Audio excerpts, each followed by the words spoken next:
4G का उपयोग हम सब कर रहे हैं, लेकिन कहीं ना कहीं अभी भी संतुष्टि में कुछ कमी है। 5G का इंतज़ार इस संतुष्टि की कमी को और ज़्यादा मजबूत करता है। पर बीते कुछ दिनों से खबर आ रही है कि 5G की टेस्टिंग की वजह से एयरलाइंस कंपनीज को काफ़ी दिक्कतों का सामना करना पड़ रहा है, जिसकी वजह से एयरक्राफ्ट्स को हवाई यात्राओं को स्थगित करना पड़ रहा है, कैंसिल करना पड़ रहा है। ये खबरें हैं यूएस की, जहां पर टेलीकॉम कंपनीज जब 5G टेस्टिंग करने गई तो उसकी वजह से हवाई जहाज़ों को दिक्कतों का सामना करना पड़ा और कई सारे फ्लाइट्स कैंसिल कर दिए गए, जिसमें कि इंडिया की फ़्लाइट्स भी शामिल थी।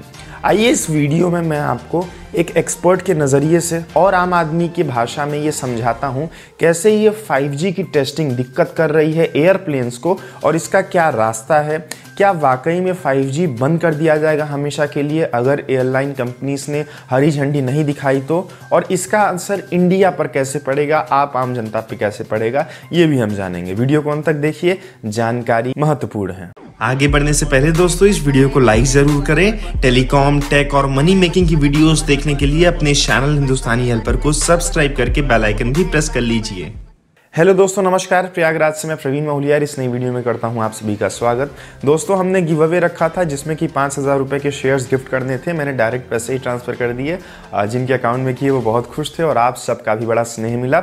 अगला गिव अवे भी जल्द आएगा, इसलिए हमारे चैनल से स्टे ट्यून रहें। वीडियोस भी लाइव हैं गिव अवे की, तो आप चेक कर सकते हैं। अब दोस्तों बात करते हैं 5G टेस्टिंग की। तो यूएस में दो दिग्गज टेलीकॉम कंपनीज है, एक वेरिजोन और AT&T। इन दोनों कंपनीज ने लगभग $80 बिलियन में ऑक्शन बुक किया यूएस गवर्नमेंट की ओर से 5G C बैंड्स का। ये वो स्पेक्ट्रम बैंड्स है जिसमें कि 5G अलॉट होंगी। उसके लिए टेस्टिंग भी इन्होंने जनवरी के महीने में शुरुआत की, लेकिन दोस्तों टेस्टिंग पूरी तरह से सफल इसलिए नहीं हो सकी क्योंकि एयरलाइन कंपनीज ने लाल झंडा दिखा दिया, दिक्कतें प्रस्तुत कर दिया FAA के सामने। FAA गवर्नमेंट की वो बॉडी है यूएस में जो कि ध्यान रखती है इन सारी चीज़ों का। एयरलाइन कंपनीज का क्लेम है कि 5G के जो बैंडविड्थ का जो रेंज है वो रेडियो वेव्स टैकल कर रही हैं हमारे एयरक्राफ्ट के उपकरणों के रेडियो बैंडविड्थ वेव्स के साथ। अब मैं आपको और ज़्यादा आसान भाषा में समझाता हूँ। दोस्तों, ये जो हवाई जहाज़ होते हैं इनमें कई सारे इंस्ट्रूमेंट होते हैं। उनमें से एक इंस्ट्रूमेंट है अल्टीमीटर और एक इंस्ट्रूमेंट है रडार। ये वो टेक्नोलॉजी का इस्तेमाल करती हैं जो कि डॉल्फिन्स या चमगादड़ इस्तेमाल करते हैं अपना रास्ता मैप करने के लिए।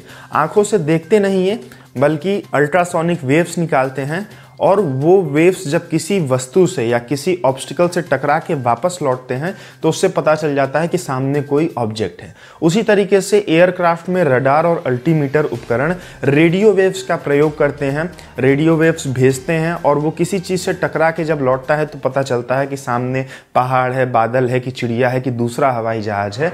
रडार और जो अल्टीमीटर है वो ज़मीन की दूरी का पता लगाता है, जिससे कि रनवे पे उतरना आसान होता है और सी लेवल का पता लगाना आसान होता है।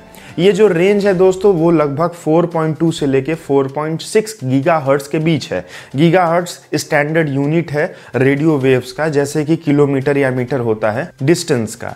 दोस्तों, यूएस की जो ऑक्शन हुई सी बैंड्स की, उनका रेंज था 3.6 से लेकर 3.9 के बीच, जो कि काफ़ी करीब है 4.2 के।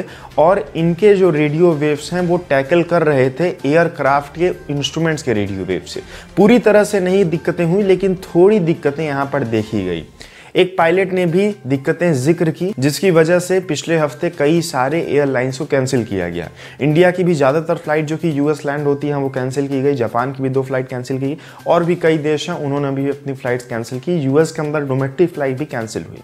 अब दोस्तों, समस्या का हल कैसे हो? एयरलाइन कंपनी ने आरोप लगाया टेलीकॉम कंपनीज में, और टेलीकॉम कंपनीज ने जवाब में कहा कि ऑलरेडी यूएस के पहले 40 देशों में ये टेस्टिंग हो चुकी है और 5G वहाँ पर ऑपरेट करने की स्थिति आ गई है। वहाँ पर तो एयरलाइंस के साथ कोई दिक्कत नहीं हुई, हवाई जहाज़ के साथ दिक्कत नहीं हुई, तो आपके यहाँ अमेरिका जैसे देश में ऐसी दिक्कतें क्यों हो रही है? क्या हम इतने एडवांस नहीं हैं? दोस्तों, इस बात का एक जवाब ये भी आता है कि यूरोपियन कंट्रीज़ या कोरिया जो टेस्टिंग कर रहे थे वो थोड़े से कम बैंडविड्थ रेंज में कर रहे थे। वो 3.3 से लेकर 3.67 तक थे, और यूएस चूँकि अपने आप को सबसे आगे आगे समझता है, इसलिए वो 5G की स्पीड भी सबसे ज़्यादा चाहता है, इसीलिए 3.9 गीगाहर्ट्ज़ तक यहाँ पर इन्होंने बैंडविड्थ रेंज को ऑप्शन किया, जिसकी वजह से ये दिक्कतें देखनी पड़ रही है।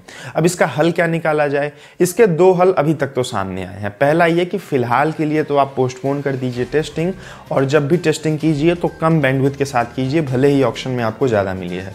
और दूसरी चीज़, जितने भी एयरपोर्ट्स हैं उनके पास आप सभी को बफर जोन बनाना होगा और वहां पर फिलहाल 5G रेडियो वेव्स न पहुंचे, ताकि एयरलाइंस को कोई दिक्कतें न हो और वापस से फ्लाइट्स को कंटिन्यू किया जा सके। और गनीमत है कि टेलीकॉम कंपनीज ने इन बात पे एग्री कर लिया है। अब दोस्तों ये था पूरा माजरा। इसका असर हिंदुस्तान पे क्या पड़ेगा? हिंदुस्तान में अभी 5G टेस्टिंग उस फेज पे नहीं पहुंचा है, लेकिन जब भी पहुंचेगा तो आप सब निश्चिंत रहिए, क्योंकि अमेरिका से हम लोगों ने ये सीख ले ली, अभी तक किसी देश में ऐसा नहीं था। और जहां तक है, हम 3.9 गीगाहर्ट्ज़ के सी बैंड के स्पेक्ट्रम का ऑप्शन नहीं करेंगे, उससे काफ़ी नीचे ही रहेंगे 3.5 तक।